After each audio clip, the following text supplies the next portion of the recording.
दोस्तों आप सभी का स्वागत है मेरे इस यूट्यूब चैनल पे। मेरा नाम भूपेश है और आप सब देख रहे हो कोडिंग विद बीएचएस। दोस्तों एक ग्रोसरी ऐप का 8वां वीडियो और ये टू डू लिस्ट का तीसरा वीडियो जिसमें हम एपीआई बनाने वाले हैं। ठीक है, तो मैंने पुराने वीडियो में आपको बताया था कि हमने किस तरह से एपीआई का सेटअप किया था और हमने लॉगिन रजिस्ट्रेशन की एपीआई किस तरह से बनाई थी। ठीक है दोस्तों, यदि आप मेरे चैनल पे नए हो तो चैनल को सब्सक्राइब कर लीजिए। देन इसके बाद बेल आइकन की घंटी भी दबा दीजिए ताकि जो नेक्स्ट वीडियो मैं अपलोड करूंगा उसका नोटिफिकेशन आपको डायरेक्टली मिल जाएगा। ठीक है दोस्तों, तो हम ये दो एपीआई बना चुके थे यूजर के लिए, जैसा कि आप यहाँ पे देख पा रहे हो। आज हम नोट के लिए एपीआई बनाने वाले हैं। ठीक है, तो अब हम क्या करने वाले हैं, पहले तो अपने फोल्डर को ओपन कर लेते हैं, देन आपके सामने हमें डेटाबेस को भी ओपन कर लेता हूँ। तो यूजर टीबीएल के लिए हम एपीआई बना चुके थे। मैंने आपको टेस्ट करना भी बताया था, पोस्टमैन की हेल्प से हम किस तरह से एपीआई को चेक कर सकते हैं हमारी एपीआई सही से काम कर रही है या नहीं कर रही है। आज हम नोट टीबीएल पे काम करने वाले हैं। ठीक है, तो अब मैं आपको बताता हूँ कि किस तरह से हमारी एपीआई काम करेगी। तो अभी इसमें एक डेटा पहले से ऐड है, मैं इसको डिलीट कर देता हूँ। अब हमारी टेबल पूरी तरह से खाली हो चुकी है। ठीक है, अब अपन चलते हैं अपने फोल्डर में। तो ये टू डू लिस्ट का अपना फोल्डर था। वर्जन वाले फोल्डर में हम एपीआई बना रहे थे, तो लॉगिन की एपीआई बना चुके थे यूजर के लिए, रजिस्टर की एपीआई हम बना चुके थे। अब हम क्या करने वाले हैं, सबसे पहले जो एपीआई बनाने वाले हैं, नोट को ऐड करने के लिए एपीआई बनाएंगे। ठीक है, तो अभी मैं दोस्तों क्या करने वाला हूँ, इसी फाइल को मैं कॉपी पेस्ट कर लेता हूँ। अपन ने 4 फाइल बना लिए। पहली इस फाइल का मैं नाम दे देता हूँ, आपको यहाँ पे दिख ही रहा होगा, नोट_एड_एड एपीआई। ठीक है, यहाँ नाम दे देते हैं अपन, नोट_एड_एपीआई। ठीक है, इसके बाद क्या होगा, नोट_डिलीट_एपीआई। इसी तरह से एडिट के लिए नोट_एडिट_एपीआई और फिर गेट नोट एपीआई, गेट_नोट एपीआई। अब हम एपीआई में कोड लिखना स्टार्ट करेंगे। तो सबसे पहले हम क्या करेंगे दोस्तों, जो हमारी टेबल है नोट टीबीएल, इसके अंदर हम डेटा को ऐड करेंगे, तो उसके लिए हम एपीआई बनाने वाले हैं। तो अभी हम ऐड नोट वाली एपीआई को ओपन कर लेते हैं। तो यहाँ पे आपको दिख रहा होगा, इसमें अभी जो कोड लिखा है वो रजिस्ट्रेशन के लिए लिखा हुआ है। तो देखो यहाँ पे मुझे बस वेरिएबल के नाम चेंज करने हैं। किसके अकॉर्डिंग चेंज करने हैं, यहाँ पे जो हमारे टेबल के कॉलम है उसके अकॉर्डिंग। नोट का टाइटल हम यूजर से लेंगे। ठीक है, हमारी एप्लीकेशन में वो टाइटल डालेगा, तो हम यहाँ पे यूजर नेम की जगह टाइटल ले लेते हैं, यहाँ पे भी टाइटल। ठीक है, इसके बाद फिर दूसरे कॉलम में चलते हैं, रिमार्क। ठीक है, रिमार्क भी वो ऐड करेगा, यहाँ पे रिमार्क ले लेंगे। देन इसके बाद में क्या लूंगा, यूजर की आईडी। देखो अब यहाँ पे जो दिख रहा है ना यूजर की आईडी, तो हम यूजर की आईडी भी गेट करेंगे। तो यूजर की आईडी यहाँ मैं नाम दे देता हूँ, तो इसको भी हम चेंज करके यूजर आईडी कर देते हैं। ठीक है, अब दोस्तों देखो सिलेक्ट वाला कॉन्सेप्ट कोई रहेगा नहीं, क्योंकि इसमें वो कितने भी नोट एडिट कर सकता है और कुछ भी रिपीट तो होगा नहीं। तो ये वाला कॉन्सेप्ट तो होगा नहीं, क्योंकि ये वाला कॉन्सेप्ट क्या में था, रजिस्ट्रेशन में ईमेल के लिए था। इसको हटा देते हैं। अब सिर्फ हमारे पास जो कॉन्सेप्ट रहेगा दोस्तों, वो इंसर्ट वाला रहेगा, कि हमारा डेटा इंसर्ट हो रहा है या नहीं हो रहा है। हमको अभी क्या करना पड़ेगा, टेबल का नाम चेंज करना पड़ेगा, या फिर हम क्या करेंगे, मेन्यू पे जाएंगे, एसक्यूएल के वहाँ पे इंसर्ट पे क्लिक करेंगे, तो हमारी इंसर्ट की क्वेरी बन चुकी है। नोट आईडी को हटा देंगे क्योंकि ऑटो इंक्रीमेंट है। टाइटल लेना है, नोट रिमार्क लेना है, नोट डेट लेना है, then status. By default status क्या रहेगा वो। ठीक है, ये सारी वैल्यू हम ऐड कराने वाले हैं। तो अभी मैं इस क्वेरी को कॉपी करता हूँ, हमारे जो इंसर्ट का फंक्शन है, ठीक है, उसके अंदर मैंने यहाँ क्वेरी को पेस्ट कर दिया। अब आप देख पा रहे हो, सबसे पहले यूजर आईडी। तो यूजर आईडी का हमने जो वेरिएबल लिया है वो ले लेते हैं। ठीक है, देन इसके बाद यूजर आईडी के बाद क्या है, यूजर नोट टाइटल। ठीक है, नोट का टाइटल हम लेंगे यूजर से, यहाँ पे सेकंड नंबर पे नोट टाइटल आ जाएगा। देन इसके बाद नोट रिमार्क, नोट का रिमार्क थर्ड नंबर पे आपको दिख ही रहा होगा ये, यहाँ पे नोट रिमार्क ऐड हो जाएगा। अब आपको दिख रहा होगा डेट। तो देखो, तो दोस्तों PHP में एक डेट फंक्शन होता है जिसकी हेल्प से हम करंट डेट जो होती है वो निकाल सकते हैं। तो अभी मैं उसको लेने वाला हूँ, ठीक है।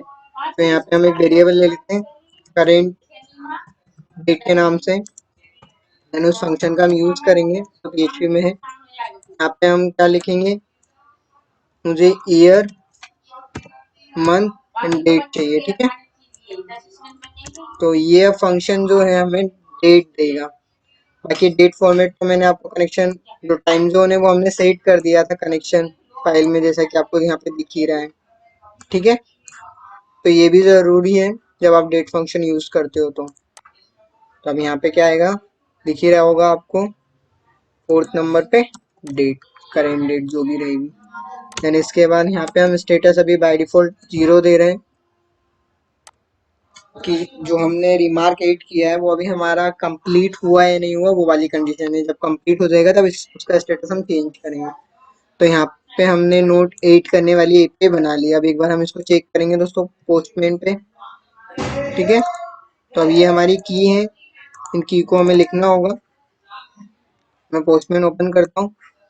तो अभी हम लॉगिन और रजिस्टर की एपीआई चेक कर चुके हैं। अब एक न्यू टैब पे हम क्या करने वाले हैं, बस हमें एपीआई का नाम यहाँ पे चेंज करना है। अब इसमें क्या आएगा, एड नोड वाली एपीआई, जो हमने ये एपीआई बनाई है वो, ठीक है। इसको सेव कर लेते हैं, कंट्रोल S, और यहाँ पे लिखते हैं। तो वही मैसेज आएगा कि पहले मुझे पोस्ट मेथड सेलेक्ट करनी होगी, ठीक है। बॉडी में अब मैं तीनों की के नाम देने वाला हूँ, नोट टाइटल, तो नोट टाइटल हो गया। इसके बाद यहाँ पे नोट रिमार्क हो गया। और फिर हमारे पास यूजर आईडी, देखो यूजर आईडी अभी हम बाय डिफॉल्ट मैन्युअली दे रहे हैं, ठीक है। अभी हम जैसे एपीआई चेक कर रहे हैं, यूजर आईडी वो हम मैन्युअली दे रहे हैं। तो अभी हम जस्ट टेबल से उठाने वाले हैं यूजर आईडी, ठीक है। ऐप में क्या होगा, हम कहीं ना कहीं उसको या तो शेयर प्रेफरेंस में या स्लाइड में एड करा के रखेंगे यूजर आईडी जब लॉगिन करेगा। तो अभी मान लो मैं यूजर आईडी ले रहा हूँ 38, क्योंकि अभी हम एपीआई को टेस्ट कर रहे हैं पोस्टमेट पे, अभी रियल प्रोजेक्ट पे नहीं कि ऑटोमेटिकली बैकग्राउंड में हमारी यूजर आईडी उठ जाएगी और सिर्फ हमको टाइटल और रिमार्क ऐड करना होगा। अभी हमको मैन्युअली करना पड़ेगा। टाइटल में हम दे देते हैं, मान लीजिए दोस्तों यहाँ पे अपन टाइटल दे देते हैं मीटिंग का, ठीक है। यहाँ पे मैंने मीटिंग का टाइटल दे दिया। अब मीटिंग विथ, अपन अपने फ्रेंड का है किसी का भी नाम लेना है, मान लो मीटिंग विद BHS, मुझे BHS के साथ मीटिंग करनी है, मैंने रिमार्क में लिख दिया है। अब मैं एक बार सेंड पे क्लिक करूंगा तो आप देख रहे हो यहाँ पे लिखा आ गया your data is successfully saved, ठीक है। अब हम एक बार टेबल में चेक करेंगे। तो हम नोट वाली टेबल में जाने वाले हैं। तो आप देख रहे होगे यहाँ पे हमारे पास डेटा आ चुका है, ठीक है। यहाँ पे नोट रिमार्क क्यों नहीं आया है वो हम एक बार चेक कर लेते हैं। तो नोट रिमार्क, ठीक है, ये सही है की का नाम यहाँ पे, ओके, यहाँ पे जो स्पेस के कारण ऐसा हुआ, ठीक है। तो एक बार अगेन हम चेक करते हैं। तो आप देखोगे हमारे पास यहाँ पे मैसेज आ गया है, तो डेटा है सक्सेसफुली सेव। एक बार और मैं ब्राउज करता हूँ, यहाँ पे 2 डेटा आ चुके हैं और इस बार ये भी आ गया मीटिंग विद BHS, इस वाले को डिलीट कर देते हैं, ठीक है दोस्तों। तो इस तरह से हमारी नोट एड करने वाली एपीआई भी बन चुकी है और ये भी सही काम कर रही है। अब हम नोट को डिलीट कराएंगे, ठीक है। तो डिलीट की हम एपीआई बना लेते हैं। तो इसमें क्या करना है दोस्तों, अभी यहाँ पे हम डिलीट कराएंगे तो डिलीट वाला फंक्शन यूज करेंगे, ठीक है। तो अभी हमारे पास ये सारी क्वेरी हम हटा देते हैं और सिर्फ हमको यहाँ पे नोट आईडी चाहिए होगी, नोट आईडी, एक वेरिएबल ले लेते हैं हम नोट आईडी, ठीक है। जैसा कि आपको यहाँ दिख रहा होगा ये जो नोट आईडी है वो आएगी। देन इसके बाद हम क्या करने वाले हैं, जो फंक्शन बनाया हमने डिलीट वाला उस फंक्शन का हम यूज करेंगे, डिलीट डेटा, ठीक है। तो db यहाँ पे डिलीट डेटा। अब यहाँ पे आपको क्वेरी लिखना पड़ती है डिलीट, ठीक है, फिर टेबल का नाम और कंडीशन। यदि आपको खुद से क्वेरी बनानी है तो आप SQL के मेन्यू पे जाइए, डिलीट पे क्लिक कीजिए। यहाँ पे आपको दिख ही रही होगी क्वेरी की delete from table name, where में हम कंडीशन लगा देंगे कि हम जो नोट आईडी सेंड करेंगे हमारे ऐप से, वही पर्टिकुलर आईडी का नोट डिलीट होगा। ठीक है, तो अब यहाँ पे हम पास कर देते हैं इस क्वेरी को। देन जो हमारी नोट आईडी आ रही है उसको हम यहाँ एड कर देंगे। ठीक है, और अब यहाँ पे मैसेज में रिस्पॉन्स में ट्रू आ जाएगा, और इसके बाद यहाँ पे मैसेज दे देंगे नोट इज सक्सेसफुली डिलीटेड। ठीक है, नोट इज डिलीटेड ऐसा लिख देते हैं। ठीक है, अब मैं एक बार आपको चला के बताता हूँ ये वाली एपीआई। हम पोस्टमैन में जाएंगे, न्यू टैब ओपन करेंगे, हमारे 8 नोट की एपीआई बन चुकी है। अब हम डिलीट की एपीआई चेक करने वाले हैं, तो अभी मैं इसके नाम को ले लेता हूँ। ठीक है, तो यहाँ पे ये हो गया हमारा। डिलीट के लिए पोस्ट मेथड यूज करनी है, देन की में मुझे नोट आईडी देनी है। यहाँ पे नोट आईडी ले लेते हैं, देन इसके बाद ब्राउज करेंगे तो हम चेक कर लेते हैं कि कौन से नोट को हम डिलीट करने वाले हैं। देखो मान लो मैं 2 3 8 कर देता हूँ नोट, तो अभी 1 2 3, अब मेरे पास यहाँ पे 4 रो आ जाएगी। मैं ब्राउज करूंगा तो आप देख पा रहे हो यहाँ पे 4 रो का डेटा आ गया। मान लो मुझे 5वें नंबर की आईडी को डिलीट करना है, जो 5वें नंबर की आईडी का डेटा है उसको डिलीट करना है। ठीक है, तो मैंने डिलीट वाली एपीआई बनाई है। यहाँ पे मैं पाइप पास करूंगा, सेंड पे क्लिक करूंगा तो अब यहाँ पे आ रहा है। ठीक है, योर नोट इज, यहाँ पे लिखेंगे your note is successfully delete, is success या योर नोट इज डिलीटेड। ठीक है, अब मैं ब्राउज करता हूँ तो आप देखोगे यहाँ पे 5वें नंबर की आईडी का डेटा डिलीट हो गया है। ठीक है, मान लो मुझे 6 नंबर के नोट को डिलीट करना है, फिर सेंड पे जाऊंगा तो आप देख रहे होगे योर नोट इज डिलीटेड। ठीक है, ये आ गया हमारे पास मैसेज। अब इसी तरह से हम क्या करने वाले हैं, एडिट के लिए बनाने वाले हैं। तो दोस्तों मैं एडिट वाली एपीआई ओपन कर लेता हूँ। ठीक है, देखो हम नोट जो एड कर रहे हैं उसके आईडी के अकॉर्डिंग हम अपने नोट को अपडेट कराएंगे। हमारा टाइटल यदि हमें अपडेट करना है या उसका रिमार्क अपडेट करना है। ठीक है, तो अब हम क्या क्या लेने वाले हैं यहाँ पे, नोट आईडी, नोट आईडी हो गया, देन इसके बाद नोट टाइटल, ठीक है, नोट रिमार्क, नोट रिमार्क। तो ये हमारे पास 3 वेरिएबल आएंगे। ठीक है, और इन 3 वेरिएबल के अकॉर्डिंग हम अपने डेटा को अपडेट कर पाएंगे। तो यहाँ पे मुझे अब अपडेट की क्वेरी लगानी है। ठीक है, तो यहाँ पे हमने एक फंक्शन बनाया था अपडेट का, कनेक्शन फाइल में आप देख पाओगे। ये इस फंक्शन का हम यूज करने वाले हैं।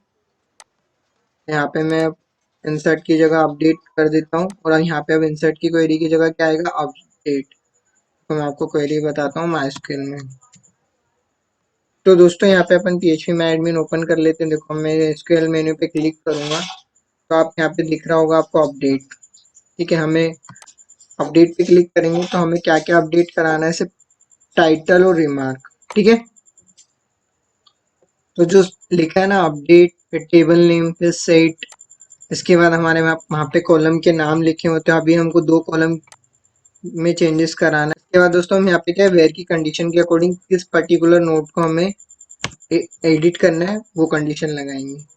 तो ये हमारी अपडेट की क्वेरी बन गई है। ठीक है, तो देखो यहाँ पे जो वैल्यू 3 है, तो अब हमारे पास यहाँ पे कौन सा वेरिएबल आएगा, जो टाइटल वाला हम वेरिएबल ले रहे हैं वो, तो उसको यहाँ हम ऐड कर देते हैं। देन इसके बाद नोट रिमार्क, इसमें हमारे पास रिमार्क वेरिएबल में रिमार्क आएगा। ठीक है, एंड इसके बाद यहाँ पे वेयर की कंडीशन में नोट की आईडी, कौन सी नोट की आईडी, जो हम यहाँ पे देख पा रहे हैं। ठीक है, कि जो नोट आईडी है ना, उस नोट के आईडी के अकॉर्डिंग हमारा पर्टिकुलर डेटा क्या होगा, अपडेट होगा, जो आपको दिख रहा होगा ये वाली नोट आईडी इसके अकॉर्डिंग। तो यहाँ पे हम नोट आईडी में क्या लेंगे, नोट की आईडी जो हम वेरिएबल में गेट कर रहे हैं उसे पास कर देंगे। तो अब यहाँ आएगा your data is successfully updated. ठीक है, हम उसको मैसेज प्रिंट कराएंगे। आप देखिए, मैं आपको एक बार इसे पोस्टमैन पे चेक करके बताता हूँ। मान लीजिए हम नोट की आईडी अभी 3 ले लेते हैं बाय डिफॉल्ट, क्योंकि अभी मैन्युअली काम करा रहे हैं पोस्टमैन में, फिर हम ऐप के जरिए कराएंगे तब मैं आपको बता दूंगा। तो अब यहाँ पे एक न्यू टैब ओपन करते हैं अपन। बस यहाँ पे मुझे अब क्या लिखना है, नोट एडिट एपीआई। ठीक है, edit API. Then post method का यूज करना पड़ेगा। बॉडी पे जाता हूँ, तो यहाँ पे मुझे की के नाम देने, कौन कौन से की, नोट आईडी। ठीक है, नोट आईडी हो गया। नोट टाइटल, यहाँ पे नोट का टाइटल हो जाएगा दूसरे की में। इसके बाद नोट रिमार्क। ठीक है, तीसरे में रिमार्क हो जाएगा। अब नोट आईडी मतलब हम किस पर्टिकुलर को अपडेट करना चाह रहे हैं। मान लो मैं 3 नंबर की नोट आईडी में मीटिंग की जगह कोई और टाइटल दे रहा हूँ और रिमार्क की जगह कुछ और रिमार्क। यहाँ पे अपन 3 ले लेते हैं। तो यहाँ पे नोट का टाइटल अब हम और कुछ दे देते हैं। ठीक है, मान लीजिए मेकिंग वीडियो। यहाँ पे हम लिख देते हैं एंड्रॉइड पे वीडियो बनाना है। ये आपको दिख रहा है 3 नंबर, मतलब कौन से आईडी में अपडेट होगा, ये वाली। ठीक है, अब मैं इस पे सेंड पे क्लिक करता हूँ, तो आपको दिख रहा होगा your data is successfully updated. मैं एक बार और ब्राउज करूंगा। यहाँ पे अब दिख रहा होगा आपको मेकिंग वीडियो, रिमार्क में अपने पास क्या आ गया, एंड्रॉइड। ठीक है, तो हम क्या करने वाले हैं, गेट नोट के लिए एक एपीआई बनाएंगे। तो ये हमारी गेट नोट एपीआई है, उसको ओपन कर लेते हैं। तो दोस्तों देखो, यहाँ पे मुझे अब कोई वैल्यू पास नहीं करनी है। इसके बाद मुझे सिर्फ डेटा गेट करना है, और यहाँ पे इंसर्ट की क्वेरी भी नहीं चलानी है। यहाँ पे हम फॉल्स लिख देते हैं यदि हमारे पास हमको डेटा नहीं मिलता है उस कंडीशन में। यहाँ पे हम लिख देंगे, यहाँ पे हम एम्प्टी रो लिख देंगे। ठीक है, एम्प्टी रो, और यहाँ पे ट्रू आएगा। अब देखो, यहाँ पे जो मैंने फंक्शन यूज किया सिलेक्ट रो, ये एक रो के लिए यूज किया था, बट मैंने आपको क्या बताया था, जब हमको multiple row of data get करना है तो उसके लिए हम कौन सा फंक्शन यूज करेंगे, सिलेक्ट ऑल रो, जो हमने बनाया है। यहाँ पे हम कर देते हैं। ठीक है दोस्तों, हम यहाँ पे क्या करेंगे, देखो हमको नोट टेबल से डेटा चाहिए, तो सिलेक्ट स्टार फ्रॉम, यहाँ पे हमारा टेबल का नाम हो जाएगा। कौन सा टेबल, नोट टीबीएल से हमको डेटा गेट करना है। ठीक है, बाकी हम अभी ऐसा कुछ कंडीशन नहीं लगा रहे कि हमको किसी कंडीशन के अकॉर्डिंग नोट को गेट कराना है। जैसे अभी हमको सारे नोट चाहिए। ठीक है, तो उसके लिए मैंने एपीआई बना ली है। तो हम क्या करेंगे, एक न्यू टैब ओपन करते हैं पोस्टमैन में। देन इसके बाद यहाँ पे हम अपने एपीआई का नाम लिखते हैं जो हमने बनाई थी, गेट नोट एपीआई। ठीक है, get underscore note underscore API. Then इसके बाद पोस्ट मेथड यूज कर रहे हैं, तो इस पे पोस्ट पे क्लिक करेंगे। यहाँ पे बॉडी में कोई वैल्यू देने की जरूरत ही नहीं है, क्योंकि हम अभी कोई भी वैल्यू नहीं ले रहे हैं। काम गेट करने वाले हैं। अभी रिस्पॉन्स में हम मैसेज तो देंगे देंगे। ठीक है,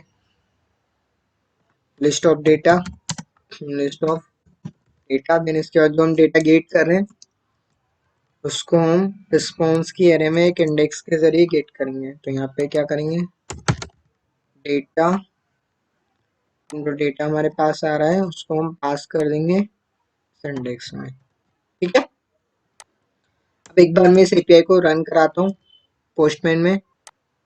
बॉडी में कुछ देने की जरूरत नहीं है, सेंड पे क्लिक करूंगा तो आप देखोगे हमारे पास लिस्ट ऑफ डेटा आ गया है। ठीक है, ये देखो दिख रहा है, हमारे पास डेटा नाम की जो एरे है उसमें सारे के सारे नोट आ गए हैं, 1 2 3। यहाँ पे 3 रो का डेटा है। तो दोस्तों ये यहाँ पे एपीआई हम बना चुके हैं। तो दोस्तों अपना एपीआई का काम तो खत्म हो गया है। ठीक है, हमने यूजर के लिए भी एपीआई बना ली, नोट के लिए भी एपीआई बना ली। अब हम क्या करेंगे, इन एपीआई को अपनी एप्लीकेशन में इंटीग्रेट करेंगे। तो उसको इंटीग्रेट कैसे करते हैं वो मैं आपको नेक्स्ट वीडियो में बताऊंगा। दोस्तों आपने इस वीडियो को देखा उसके लिए आपको बहुत सारा थैंक यू। आप इस वीडियो को अपने दोस्तों के साथ शेयर कीजिए ज़्यादा से ज़्यादा, इस पे कमेंट भी कीजिए, मेरे वीडियो को लाइक भी कीजिए। बाय बाय दोस्तों।